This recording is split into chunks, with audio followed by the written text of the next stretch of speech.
فأحسبتم إنما خلقناكم عبثا وأنكم إلينا لا ترجعون. صدق الله.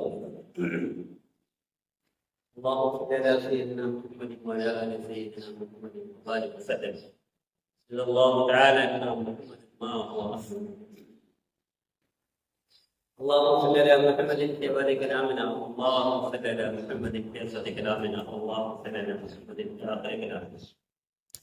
میرے بھائیوں دوستوں، دنیا میں جو آیا ہے، پیدا ہوا ہے، زندہ ہے، اسے بننا ہے، موت کا طے کا چکنا ہے. اب اس کی صورت کیا ہوگی؟ کسی کی موت ایکسیڈنٹ سے ہے، کسی کی اچانک پانی میں ڈوبنے سے ہے، اور کسی کی کسی بیماری کی وجہ سے ایک نے جانا. اس کو لفظ فرماتے ہیں افحسبتم انما خلقناکم عبثا وانکم الینا لا ترجعون. مر گئے 10 منٹ کو بیکار میں فضول تھے، ہمارا درمیان میں کوئی کام نہیں تھا، ذمہ داری نہیں تھی، یا کوئی فرائض نہیں تھے، ایسی فضول. جس طرح جانور ہیں، جس طرح چڑیاں ہیں، جس طرح مکوڑے ہیں، جس طرح کیڑے ہیں، جس طرح چرند ہیں، پرندے درندے آئے، زندہ ہوئے، مر گئے، کسی نے پوچھا تک نہ. 10 منٹ تو ویسے تھے نہیں، پیدا ہوئے تو مر بھی جانے. کسی بھی شکل میں تو ہو، کسی جو درمیان کا عرصہ ہے یہ اسی پر مبنی ہے کہ آگے جنت ہے جان. بعد اللہ فرماتے ہیں بہت سارے کام یہ اچھے لگتے ہیں تمہارے لیے وہ انتہائی نقصان ہے. بہت سارے کام تمہیں بری لگتی ہے، تمہیں تکلیف ہوتی ہے، تمہارے لیے بہت.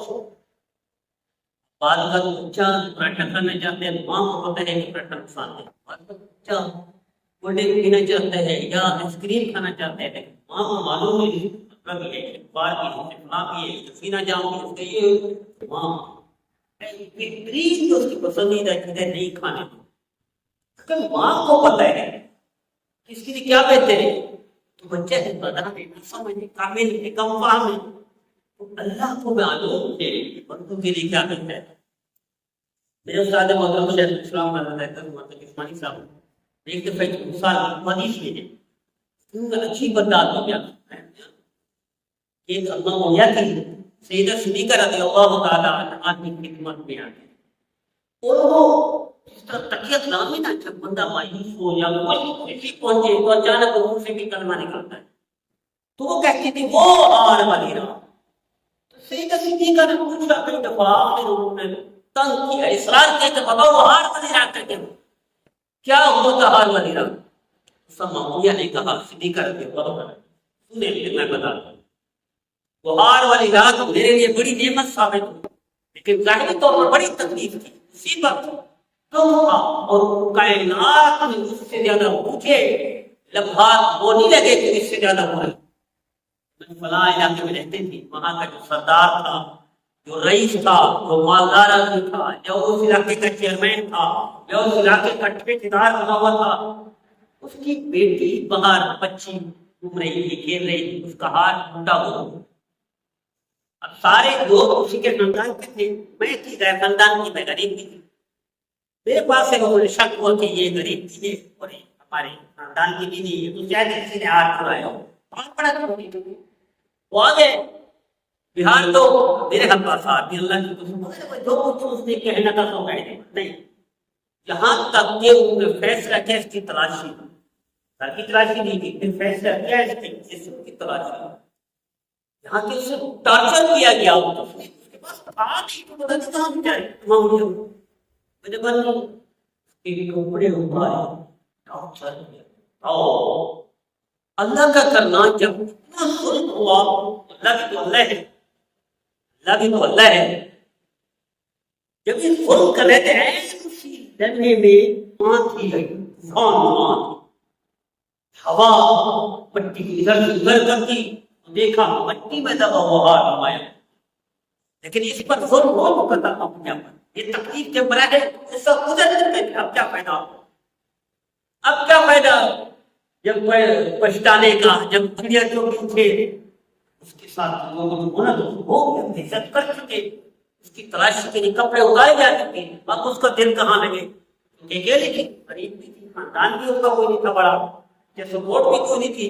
حضرت لوط علیہ السلام، کاش میرے پاس طاقتور پیچھے بیٹھ ہوتی تو یہ بدتمیزی نہ کرتے کافر لوگ جو میرے گھر میں منہ کرا۔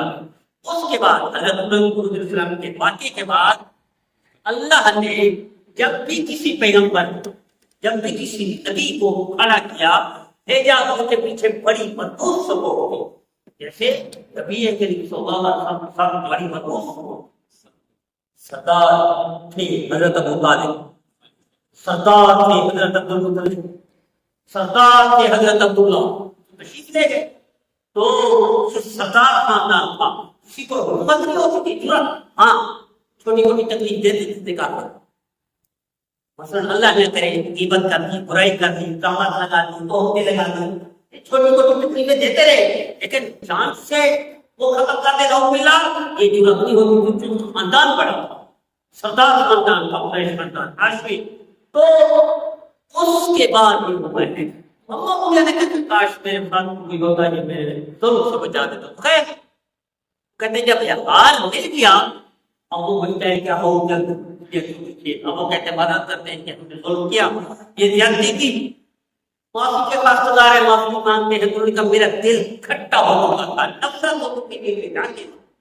یہاں تک میں نے پوچھا کہاں جو میں تو کہ پوچھا اتنا کوئی بھی بیٹا نہیں، بھائی نہیں، شوہر نہیں، والد نہیں، بیٹا نہیں، تایا نہیں، تنے اتنا اکیلی کائنات میں، اور کوئی نہیں کہ مجھے کسی نے کہا جاؤ مدینہ منورہ ہے، اس میں ایک نبی ہے بڑا انصاف پسند ہے، اور اس کے پاس تمہیں پناہ مل جائے گی، کھانا مل جائے گا، اور تمہیں سپورٹ مل جائے گی، اور تمہیں چھتری مل جائے گی، تمہیں بہت کچھ مل جائے گا چھپانے کے لیے، ساتھ پانے کہتے وہاں سے میں آئی اور یہاں آئی، نبی کے وسلم کا دیدار ہوا، زیارت ہوئی، میں نے کلمہ پڑھا، میں کفر سے نکل کر آئی، لیکن اس کفر سے نکلنے کے پیچھے یہ تکلیف دے مرائے، اس کو اللہ کہتے ہیں قرآن۔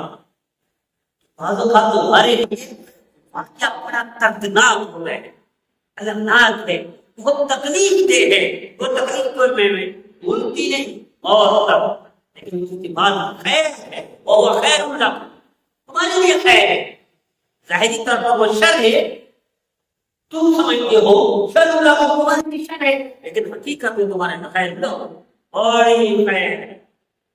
رضیدو اس واقعے کے بعد میرے استاد محترم نے بڑی تفصیل سے کرا، دیکھیے ظاہری طور پر کتنے تکلیف دہ منظر تھا یہ مسلمہ کے لیے، لیکن آگے واقعہ کیا ہوا کہ کلمہ پڑھ لیا، جہنم سے بچ گئی، کفر سے بچ گئی، گمراہی سے بچ گئی، اللہ کے حبیب کی چھتری تلے آ گئی، وہ جنتی بن گئی۔ کم سعادت ہے، اس بڑی سعادت کو پانے کے لیے اسے یہ تکلیف کے مراحل کو کرنا پڑا۔ تو مسلمان جب بھی کلمہ دو، اللہ کے حبیب محمد جب بھی کسی تکلیف سے گزرتا ہے تو آگے اس کو بڑا انعام ملتا ہے۔ اس طرح کے واقعات کئی قرآن میں ہیں۔ اچھا ہم تو نہیں دے ہم سارے ہم ان مراحل سے گزرتے ہیں، تکلیف کے مراحل، مثلا کسی نے الزام لگا دیا آپ پاور بندے ہیں، تو ہم لگا دی قریبی عزیز ہے، رشتے دار ہے، چاہے بھائی ہے تو پیر خالہ ہے، اب ایسے گھر کا بندہ ہے، یہ الزام لگا رہا ہے، یہ تہمت لگا رہا ہے، لہٰذا یہ ہوتا نہیں ہے، ایسا ہوتا نہیں ہے، لوگ جب تو گھر کا بندہ الزام لگائے سچا ہوگا، ایسا ہوتا نہیں ہے۔ تو ظاہری طور پر تکلیف کے منظر کے بعد اللہ کیا دیتے ہیں؟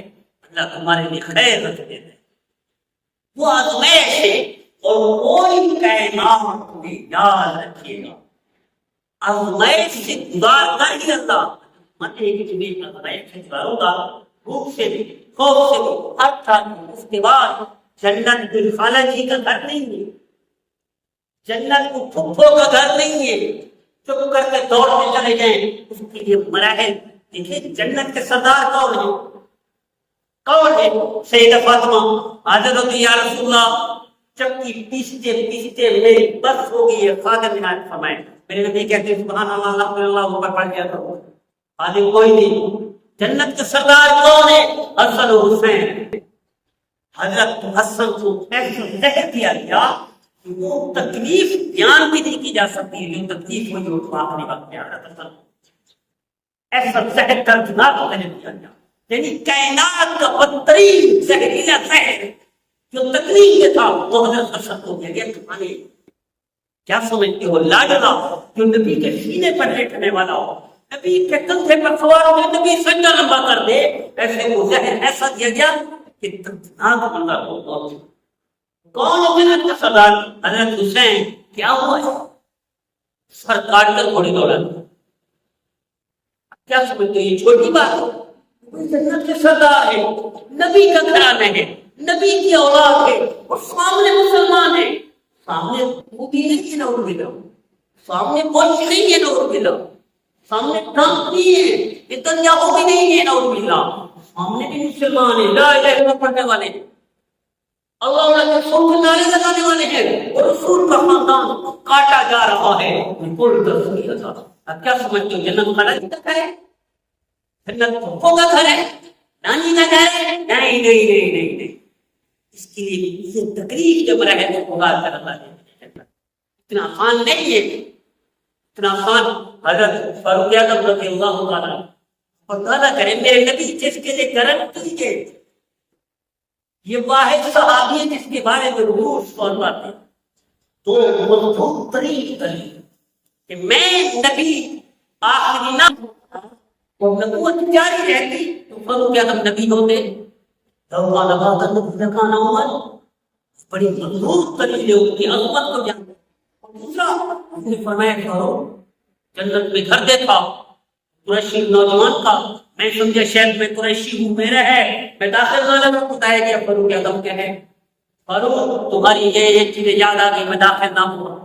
یہ حضور فرما رہے ہیں کہ جنت میں میں نے گھر تمہارا دیکھا ہے، اور الگ خوشخبری دی جنت میں، 10 بندوں کی خوشخبری دی جنت میں، ویسے تو اللہ نے فرما دیا نا یہ سارے صحابہ جنتی کے، یہ اللہ نے کہہ دیا، رضی اللہ عنہ، یہ اللہ نے کہہ دیا، لیکن حضور فرمانے میں تمہارا گھر دیکھ کر رہے ہوں جنت میں۔ جب وہ شوقی سے وہ کیا تھا نا بھار کیا جاتا خون رک نہیں رہا تھا، تو یہ جو کال ہے نا وہ فاروق اندر ابن عمر رضی اللہ عنہ یہاں ران پہ رکھی خون رک نہیں رہا، تو پھر فرمایا ابن عمر ہٹاؤ پھر یہ کال نیچے رکھی زمین پر، وہ مٹی تھی اور رکھی کال کو، اور فرمایا بے کا وجہ میں کہا یا عمر من تیری ماں ہلاک ہو جائے گا، تجھے اللہ نے معاف۔